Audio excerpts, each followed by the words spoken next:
Hi, did you know that actually 10 to 25% of people that have been diagnosed with type 2 diabetes have been incorrectly diagnosed? They actually have something called latent autoimmune disease of adulthood.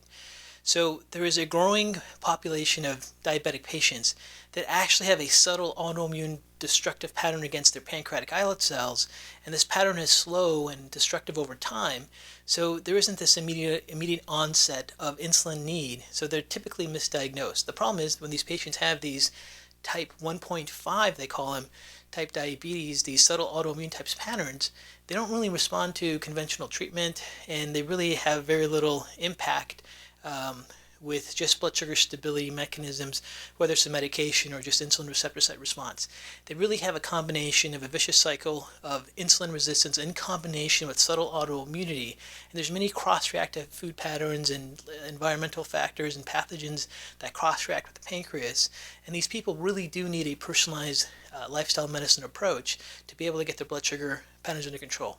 Now, if you're working with diabetic patients, you should know that there's some red flags for patients that actually have this latent autoimmune diabetes of adulthood. Number one, their diabetes just doesn't make sense.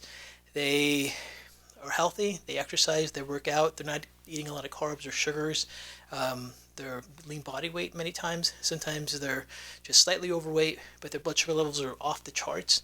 Those are major clues that they may have this autoimmune pattern. Another major clue is they have a history of any other autoimmune disease like celiac disease or hypothyroidism. Another big clue is that they're physically active. Many of these patients are actually very athletic, and they have no reason in the world to really have any patterns of diabetes.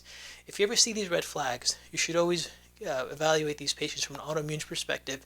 And what they found in the literature is that there are certain autoantibodies that are very diagnostic and predictive for the progression of these patients into an insulin-dependent state. And these antibodies include GAD65, IA2, and ZN28.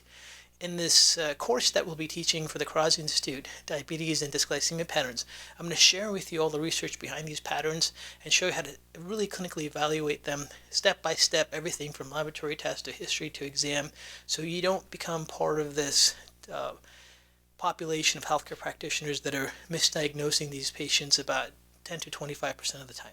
Hope to see you in our course. Thank you.